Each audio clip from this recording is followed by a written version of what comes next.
is dit, hè, want daar hadden ze net over het grij boven, hè, de remkes van Nationaal bijvoorbeeld. Ja, door die schoenen naar boven voor... Nou, maar is dit wat was dit verzameld is? Ja.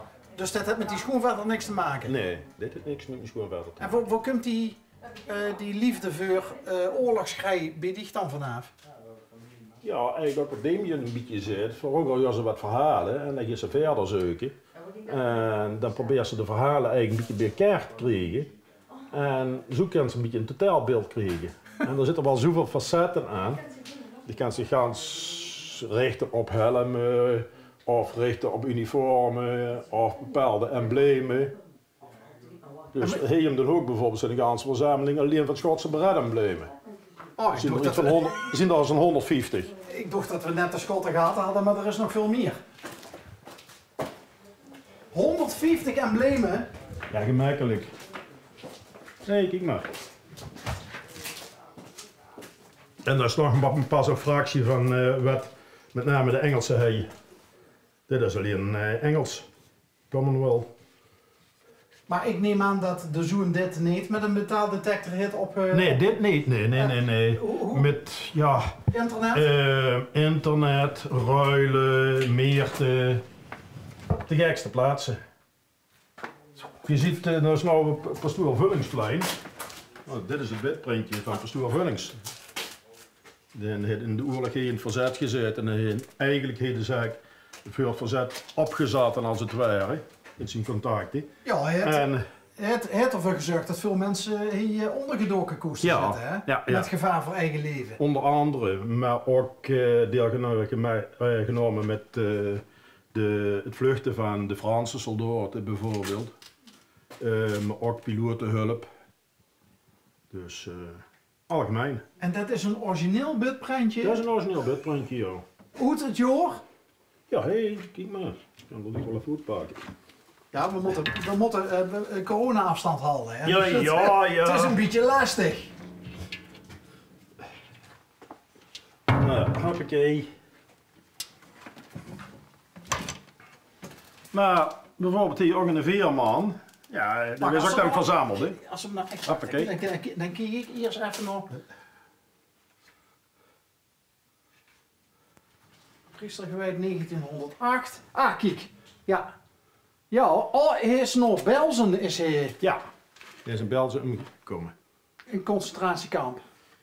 Maar zo is in Venlo ook een onderwijzer, Hendricks, die zit ook in het verzet. Er is net nog een boekje verschenen voor het onderwijs. En dat gaat gaan ze voor hem. Dus u kunnen denken, het is propaganda materiaal voor de nazi's, maar onderhand wel, ja. Dit is toch echt een boekje over een dappere onderwijzer. Precies, van de andere kant. Ja. Met de schuilnaam Ambrosius. Zoekt ge Jan Hendricks? Dat ben ik. God man. Is het ooit kloor? Nee. Die verzameling van dich? Nogmaals wat ik net al zei, er zitten zoveel facetten uit. Ja, dan zal ik dat maar terugleggen. Ja, leg hem maar terug. Maar aan de andere kant bijvoorbeeld ook een stuk uit de krant. Het verhaal van de grote ontsnapping, dat is al bekend. Er is een film van gemaakt dat ze een ondergrondse gang maakten bij een krijgsgevangenkamp in Duitsland om te ontsnappen. The Great Escape met Stephen McQueen onder andere. Ja, klopt. Dat had de motor ertussenuit hier. Hier in Biak is hetzelfde gebeurd. Nou, de oorlog hebben de SS'ers met name gevangen gezeten. Op het kazerneterrein? Op het kazerneterrein. Ja. En die hebben ook zo'n Gaanse gang gemaakt met verlichting en al. En die zijn er zo weggekomen. Die Duitse krijgsgevangenen? Ja. Oh? Heeft zich dat ooit gehoord, dat verhaal? Ik weet wel dat er altijd gesproken is over een ondergrondse gang die van het oude Fort Sint-Michiel onder de Maas doorzuigen onder het... Ja, zo zien verschillende verhalen. Want er zou de Club Vorstenversie is dan even het gebroken slot uit naar Velde. Ja. Daar zou ik in gaan lopen. Het gebroken slot van de Witte Wieven. Ja, precies. Ja. De spokende witte dames. Maar hoe hebben die Duitsers dat dan gedaan? Een gang gegraven, inclusief verlichting? Ja. Maar waar zien die boven de grond gekomen dan? Ja, dat stond er niet bij. Oh, dat stond er niet bij. Nee. Oké. Dit is ook mooi, dat is een zijkant van Lucicus, voor de Nederlandse troepen, ontscheept in Antwerpen. Dus de proces in beginnen. Ja, ik weet niet, dan moet ze een hele goede verlichting hebben om dat nog te kunnen lezen. Maar bijvoorbeeld net bovenaan, Netherlands Forces. Maar wat zei ze nou? Luxus of wat zien het? Nee, de zijkant van een munitiekist. Oh, een munitiekist. Maar toen wordt Antwerpen bevrijd. Munitiekist. Ja. Maar dat is ook het meeste uit de grond gehaald. Zelfs nog in een handschoen van een Engelse soldaat.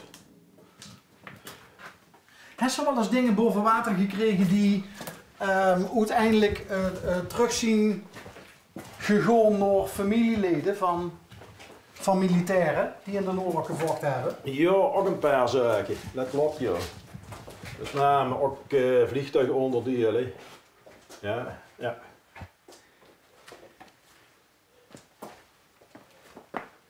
Dat is.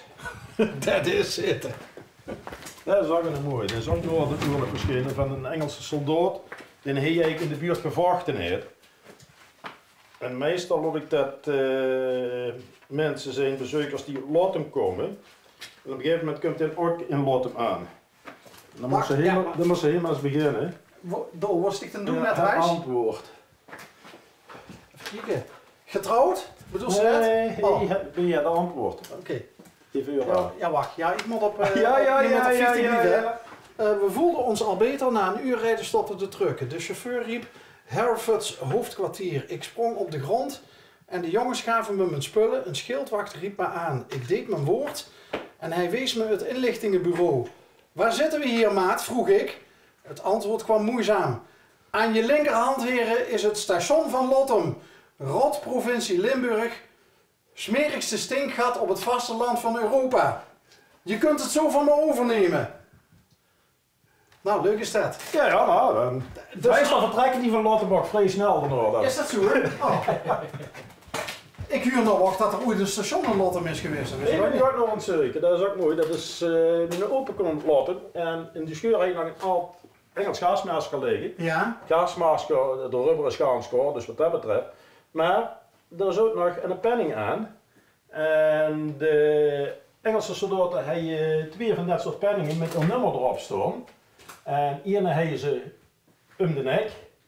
Zoals bij de meeste bekend is ook bij de Amerikaanse soldaten, bijvoorbeeld, maar ook Duitse soldaten. Ja? Maar de andere die ze meestal bij het gasmasker. Want stel dat er met het hoofd wat gebeurde, dan kosten ze altijd nog geïdentificeerd worden, oftewel erkend worden. En dit is er een van Ierse troepen die in Lottem hebben gezeten. Want die nummers, van nummer zoveel tot nummer zoveel, hoort bij een bepaald regiment. Dus daar zijn we nog bezig met in Ierland, om erachter te komen van welke soldaat dat is. Dat is wel mooi. En als die nul bestonden, dan zou je zeggen van, we zullen dat keer terug hebben. Dan huurde het toes. Dan huurt het door toes. Dat Ja. hoort ook een toes dan. Ja. Dat is ook mooi. Dat is ook wel bekend. Spectie sigaretten, players. Uiteraard. Ja. Maar op het eind van de oorlog wordt het klooster wordt hospitaal. Ja. En Wat nou Providentia is? Ja. Ja. En ja, nogmaals, die Engelse soldaten mochten eigenlijk niet roken. Dus nou met de verbouwing vonden ze de spoormoor, de lege Pexis player terug. Dat wordt dus overal verstopt. Ja, precies. En hoe lang is die verbouwing geleden?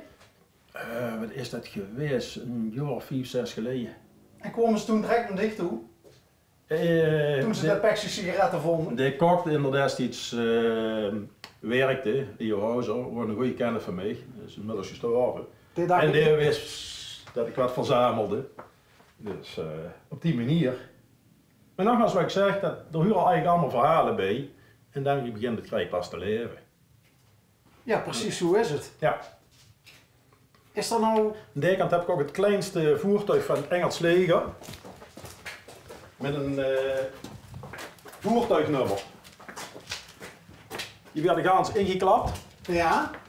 En die komen dan in een transportbus terecht. Met een parachute eraan. Ik werd die bij de luchtlandingen, bij Maakt het Gade, gebroken. Ja. Maar let op, het is wel een motorfiets. Dat is 98 cc. Dat is het dubbele van een brommer. Levensgevaarlijk dus. Ja, ik heb er jaren mee rondgereden. Nee, met, echt? ja. Maar omdat ze het in kan klappen, dus dat ganse stuur, er zit ook speuling op. Dus als ze dan een bocht moet of wat, dan is het toch een probleem. Dus op een gegeven moment hebben ze hem maar gepensioneerd in de vitrine? Nou, dan is gewoon een broekberg of een broodhaar. En ik net hem er ook zit, een Amerikaanse tegenhanger, de Cushman. Waar? Hey. Dus die Amerikanen deden dat ook? Ja. Dit is de burgeruitvoering, de parenuitvoering, dat was zonder de kaper erop. En dan hingen er 2 persjes aan, dat waren wat zwaarder dan de andere. Ja, Amerikanen, dus. Het moet allemaal net wat groter zien, hè? Maar er zijn zo'n dingen die werden gebruikt op vliegvelden. Dus bijvoorbeeld ook op vliegveld Venlo.